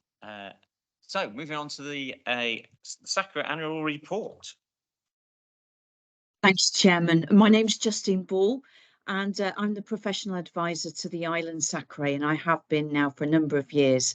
And I'm really pleased tonight to present their annual report to you all. And I think I came along in person last year to do that. What I'm going to do is present some key headlines from that report, because you've had the report and you've had a chance to read it. And how I think I'll make it easy for people is to highlight the paragraph numbers that I'm referring to as I go. So firstly, that the first paragraph there talks about what a SACRE is, which is always useful to remember, because some here will not have met anybody from a SACRE before. It's a unique body. It's set up by a local authority, but it's independent of it. And its role is to give advice primarily about religious education and collective worship. So in paragraph 1.5, it just highlights all the functions of a SACRE. And the first bullet point there is to advise on collective worship and religious education. The second bullet point is to consider whether it should recommend that its current agreed syllabus should be reviewed. Well, we did that and we adopted Living Difference 4 in 2021, and by law we have to do that every 5 years. So our next adoption point is 2026. So we're well within that period now. It also has to very occasionally consider whether collective worship in a county school should be broadly Christian in nature. We haven't had any of those applications. And this annual report, once it is approved and agreed, it goes to the Department for Education, and it also goes to the national body for SACREs, SACRE, and they compile a report based on all the findings from all over the English SACREs, and that happens in the spring term. So that's what the purpose of this annual report is. And I think before I go on, it's worth reminding people who's on a SACRE. A SACRE is made up of volunteers, actually, and the island has got a really wonderful SACRE made up of a very diverse group of people. And there are 4 groups on our SACRE, all constituted by law. So these groups are in place across any English SACRE. The first one is other Christian denominations and other religions that are in the island. So it's a really diverse group, Group A. Group B is the Church of England. Group C is teachers and teacher associations. And Group D is the local authority. And that's set in law right across England. Over the page, we have our chair's introduction, and we've been chaired now for a number of years by Councillor Debbie Andre. And she highlights the diversity of the SACRE and also the ability of the island SACRE to get to national SACRE events. So it regularly comes to a South Coast group of SACREs, and indeed it was at one very recently online. And we have a national conference once a year of SACREs, which was in London this year, and we were really pleased to note that one of the members got a special recognition, somebody who's made significant impact in the SACRE, and that was Harry Kirby. So we were really delighted to highlight that. Going on to the rest of the report, I'm just going to highlight paragraph 2, the huge range of advice for religious education and collective worship in schools. That isn't common in different areas of England, but it's very high on the island. We've got lots of support there and lots of advice. So bullet point 2 talks about the free RE Moodle. Anyone can access the RE Moodle. You just have to put that in a search engine, and a range of resources and plans and advice comes up. I run a regular primary RE network, and there's a regular secondary RE network for teachers, and that happens each term. We have a second website which island teachers use, which has even more resources and advice on it. And we have things like an RE curriculum news that goes out to teachers, a free e-news that goes out on RE, and we also have primary teaching packs that teachers can use, which gives them really step-by-step guidance and background information on a range of different religions. So those bullet points there highlight that. Something to highlight on that page, we do an annual survey on withdrawals from RE and collective worship, and we do that in the spring term. And of course, you might be aware that in legislation, parents can withdraw children from RE, taught RE, and from collective worship. They can withdraw from the whole or parts of it. And so we always look at what's that like then? What are the figures? It's really, really low on the island, a handful of children partially withdrawn for very valid reasons. And we'll repeat that survey again in the spring term. Bottom of the page reports on GCSE religious studies results. We only have a very small number of secondary schools who put in students for GCSE, but it is still statutory for young people to study religious studies until they finish school. Highlighting there that the results were below national, and we've had as a SACRE a really good focus on that and what can we do about that. We've had a focus on teacher recruitment and recruiting teachers to the island. It's not in the scope of this report, but in the next report, we have had a national bursary highlighted for religious studies teachers, which is excellent, but it will take some years to see an increase in teachers for that. We've also looked at ways, I'm going on to the next page now, ways to increase the awareness of the subject across the whole school community. And one thing the SACRE decided to do this year was to really increase governor training and senior leader training for anybody in schools. So that was, we've run that this year, we're going to run it next year. And another key way of raising the profile of RE is bringing a youth voice to SACRE. We were almost going to do it pre-COVID, and then COVID hit. We've now well underway with plans to do a small youth voice event in the spring term and to make that an annual feature and to report on that in the SACRE. Something that we always highlight, and perhaps a question at the end might be, what can we do? And one of the areas is always raise the profile of RE, but also raise the question of, if people aren't doing the GCSE RS, what are they doing for RE? Because it's still statutory. The rest of that page talks about training for SACRE members. We have lots of training. We always include that. I run regular training for SACRE members and for speakers in schools. And there's also national training for SACRE members too. So that's great. In terms of complaints about RE, we haven't had any this year. And then paragraph 4 onwards goes on to look at collective worship, because that's the second area the SACRE looks at. And again, the bullet points there show you that there's a wealth of advice on collective worship there. And this year we actually ran an in-person collective worship training course on the island for any teachers who wanted an update. And we had a really good range of teachers from primary, secondary and special schools coming. And we've agreed that we should do that every year. At the end of the annual report, we always do an action plan, a 3-year action plan, and a focus has been on collective worship to just raise the profile and to ask the question, do people need more training? What else can we do? What resources can we provide? So we'll go forward and keep that a focus in future years.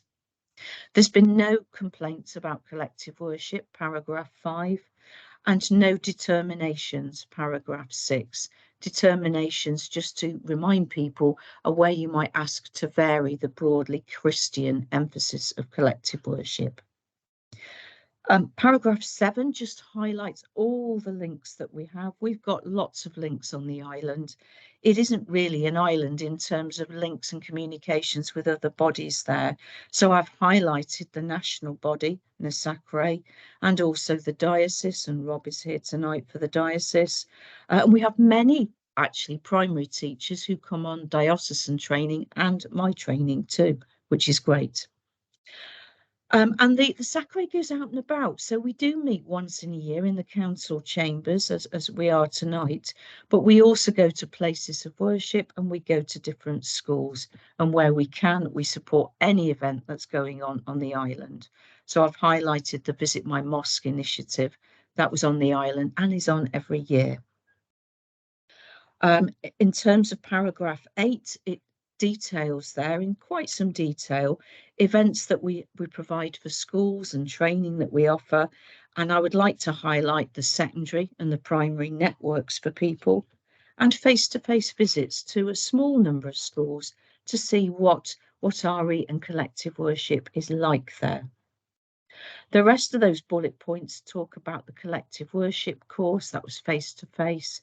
And something I do want to highlight, the last bullet point there before paragraph 9, I did a Teams governor briefing on RE and collective worship in the summer term. It was really well attended.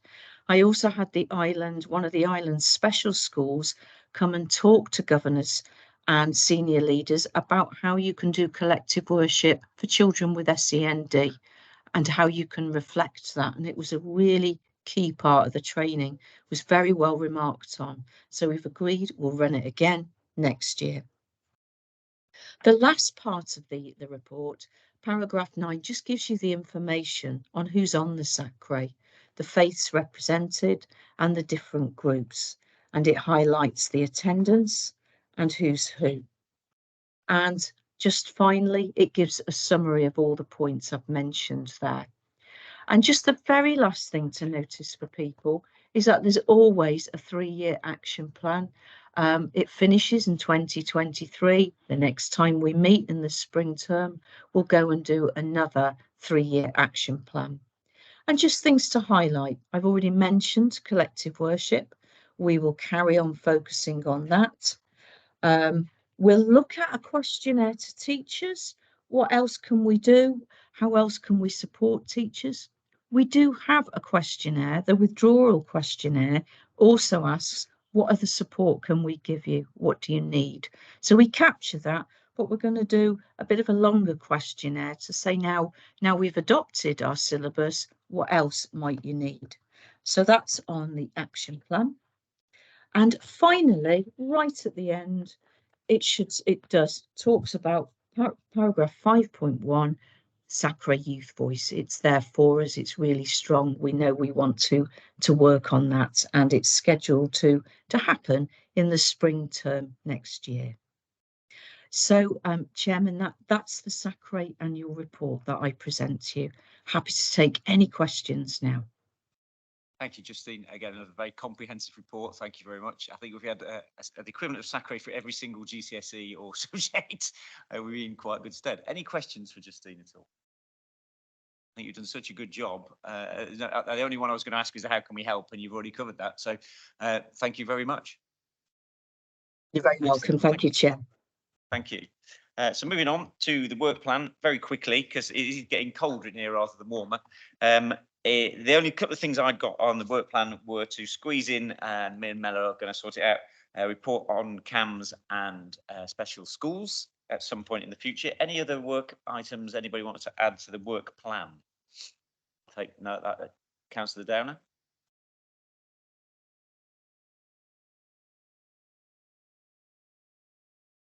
Yeah.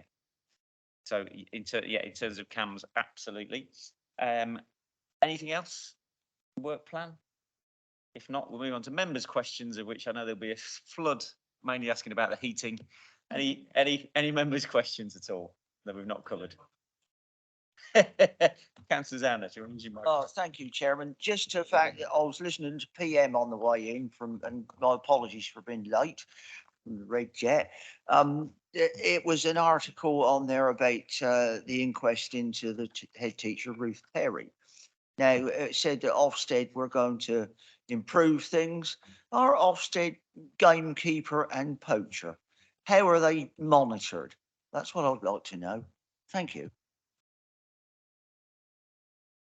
I'm not sure who wants to take that one, if anyone at all. It looks like it might be you, Steph.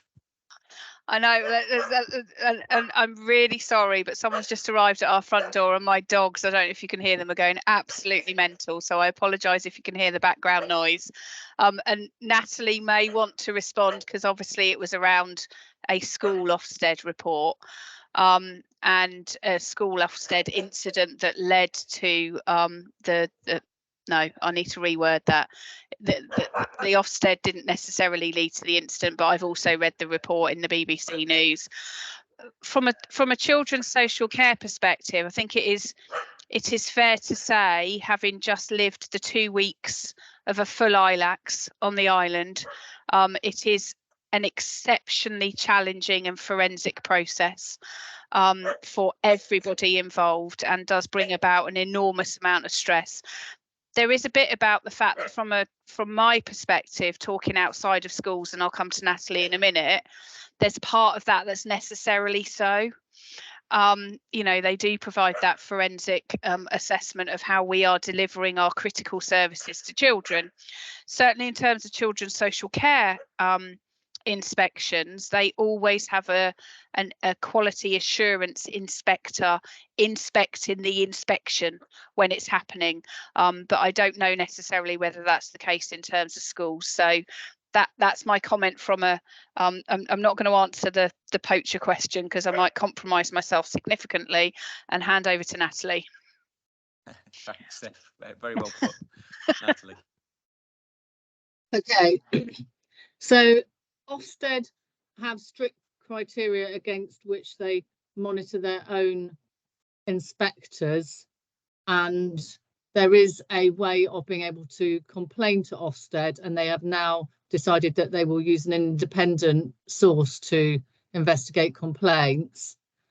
And they are subject, their work is subject to an annual review by the Education and Skills Select Committee of the House of Commons. So there is some regulation around their activity, but I think that the public scrutiny that has resulted from what has happened with the head teacher provides a different kind of scrutiny, and that will feed back into their processes and how, I don't know how much, but I'm sure it will lead to amendments of some sort or another. I think I can probably just input to that a little bit from a real life perspective. I'm chair of governors or co-chair of governors at St Helens Primary. We had them in a few weeks ago, and I have to say that they, whether this is a change that's come from the top or not, the inspectors that we had took huge steps to make sure that everyone's well-being was okay, that the mental health of the head teacher in particular was okay, and of the ECTs and governors that we spoke to. So we were lucky that we had a good result. I think the overall question is, how does it feel when they pull you up on something bad, like in this case where this poor woman has lost her life?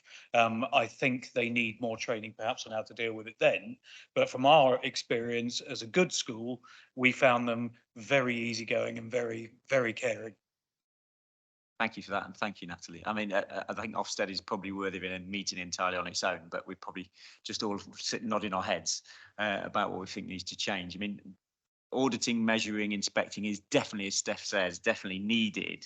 I do just think my concerns over the last few years is that it is only the one word result you see. The rest of the report very rarely gets talked about or published, and everything is distilled down into a one word result. And I think that is going to have to change, but thank you for that. Any further questions? No? Well, we'll let you all go. I think everyone in here is going to go in for a hot bath or a hot toddy or something. Thank you for those of you online attending. Thank you for those attending in person. Much appreciated. We won't see you till March now, I believe, the next formal meeting. So have a lovely Christmas. It seems far too early to say that, doesn't it? Cheerio.